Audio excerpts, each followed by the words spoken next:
In a landmark 1996 study, researcher Bella DiPaolo asked ordinary people to track every lie they told over the course of 2 weeks. The baseline average settled at about 1 to 2 lies per day. These were small ones, saying, "I'm fine" when you're stressed, or "I love it" to a mediocre gift. But when DiPaolo cross-referenced that data with the participants' intelligence scores, an anomaly emerged. This scatter plot shows the exact correlation. The smarter participants lied more frequently. This correlation exists because deception requires immense cognitive overhead. You have to maintain the facts, suppress the truth, and construct a plausible alternative reality simultaneously. Intelligent people tell more lies because they possess the working memory to do it successfully. They don't lack a moral compass, they simply have a higher capacity for the task. This video is not a guide on how to catch liars. It is an examination of the biological and psychological mechanics of lying. Most importantly, the lies we tell ourselves. To see how that capacity is built, we have to look past behavioral statistics and examine the physical brain. Researcher Neil Garrett mapped exactly what happens neurologically when we decide to deceive. This diagram highlights the amygdala. It functions as the brain's emotional alarm system. The very first time a person tells a lie, this region pulses intensely. It floods the body with stress hormones, creating the physical discomfort we associate with doing something wrong. But Garrett discovered something alarming about this process. If that first lie goes undetected, the brain learns that the threat level was exaggerated. The next time the person lies, the amygdala's alarm response physically diminishes. Each subsequent lie generates less friction. The neural pathways adapt, and the internal alarm fades completely. We often talk about someone getting used to lying as a psychological metaphor. Garrett's work proves it is a biological escalation mechanism. The brain physically wires itself to become a master deceiver.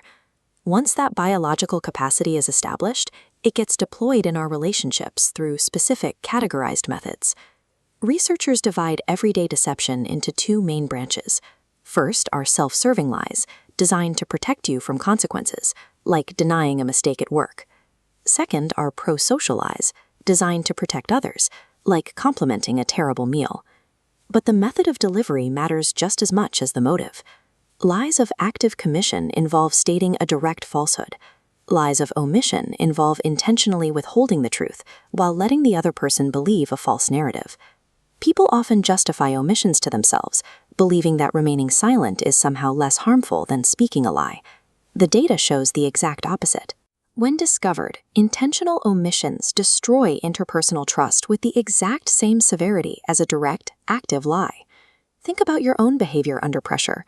When the stakes are high, do you actively rewrite the facts, or do you simply omit the inconvenient details? Growth Systems Daily is built to give you accurate information, not comfortable information.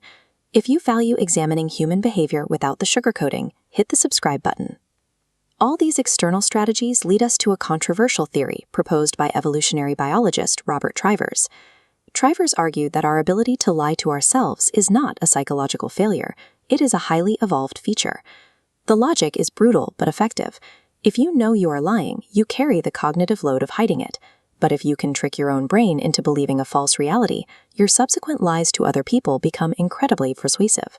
This split screen illustrates how that alignment works. When genuine internal belief matches your outward behavior, it bypasses the physical tells identified by researchers like Paul Ekman. Your microexpressions, your vocal tone, and your body language all synchronize to support the story. The liar becomes impossible to detect because they are no longer actively deceiving anyone. In that moment, they are simply sincerely wrong. So, if our biology and evolution are heavily optimized for deception, what is the practical countermeasure? Public figures like Tim Ferriss experimented with practicing radical, unfiltered honesty for weeks at a time. The results of these experiments reveal a harsh complication. Complete, unfiltered honesty, when delivered without tact or compassion, does not function as a moral virtue. It functions as interpersonal aggression. This matrix shows the evidence-based middle path. True effectiveness lives in the top right quadrant, calibrated honesty. It requires establishing psychological safety first, and then delivering the truth with precision and care, rather than weaponizing the facts. The most important lies to examine aren't the ones your colleagues or friends tell you. They are the stories you actively convince yourself are true, because ultimately, the internal lies are the ones that cost you the most. To see how to dismantle those narratives, click the link on screen for our next deep dive into the mechanics of dark psychology.